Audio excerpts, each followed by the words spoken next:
All right, happy Friday. What do you want to talk about? I want to talk about Facebook. I want to thank Facebook for teaching me the meaning of plethora. It means a lot. There's a plethora of information on Facebook. There's also a plethora of disinformation. Like I learned nothing starts with N and ends with G. I really needed to know that.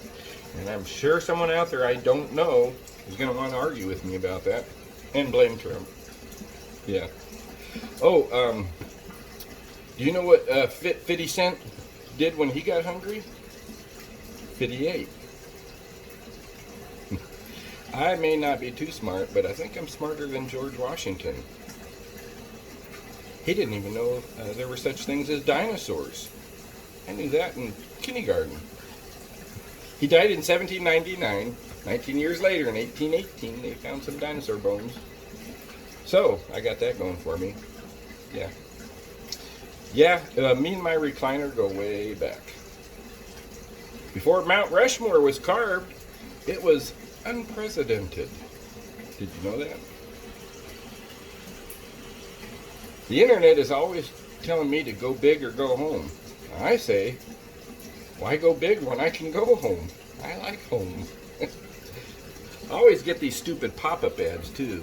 Got one the other day about addictions. Yeah, I struggle with the Three Amigos. Chocolate, marshmallows, and nuts. I'll tell you what, it's been a rocky road. Called the doctor's office the other day to schedule a COVID test. Receptionist says, how about 10 tomorrow? And I'm like, no, I only need one test. Summer is finally here, yay. The bugs are out, and I hate those wasps. Those red, mean suckers. So I went to Lowe's and I saw a can of wasp spray and asked the aisle clerk there, I said, excuse me, ma'am, is this stuff good for wasps? She said, wasps? And she looks at the can and she looks back at me and she says, no, this stuff's not good for wasps at all. In fact, it kills them. I went on a blind date the other day and the waitress comes up to us and says, can I start you two lovebirds off with an appetizer? I said, what are my options? She said, yes or no. Later on, while ordering the meal, she asked me, super salad. I said, what? You have a super salad? I'll definitely have that. Awesome. So during the meal, chit-chatting with my date, she asked me, she says, you know, small stuff talk, small stuff. She says, what's your favorite month? I said, July. She says, why July? I said, I didn't. You asked me what my favorite month was, and I answered you honestly. Yeah, we didn't get off on the right foot there.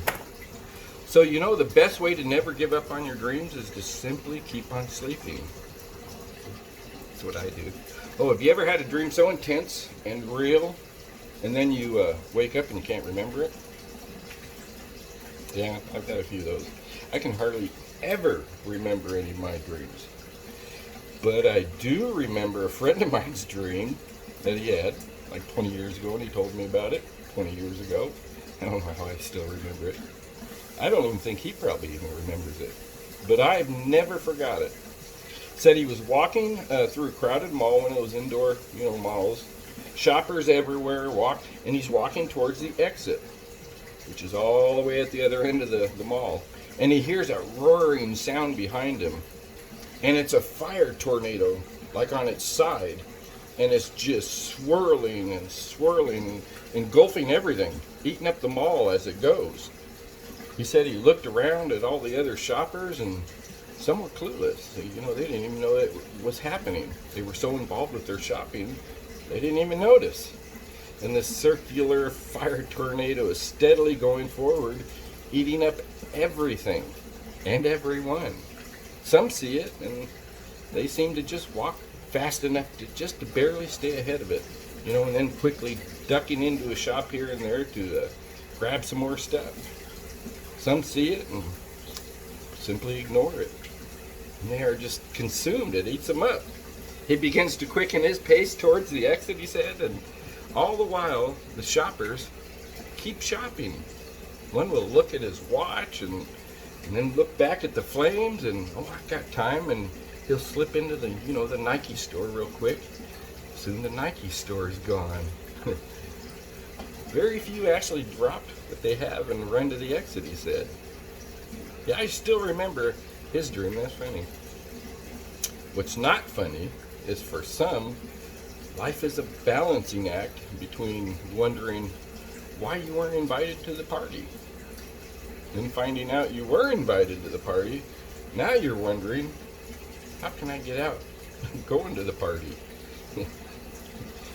In the Bible, in the Gospel of Luke, chapter 14, Jesus told a story about a guy that was having his party. He's going to have a great supper.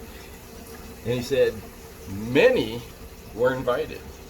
And he sent his buddy out to tell those who were invited that supper time, ding, ding, ding, ding, ding, it's ready. Come on over and get you some.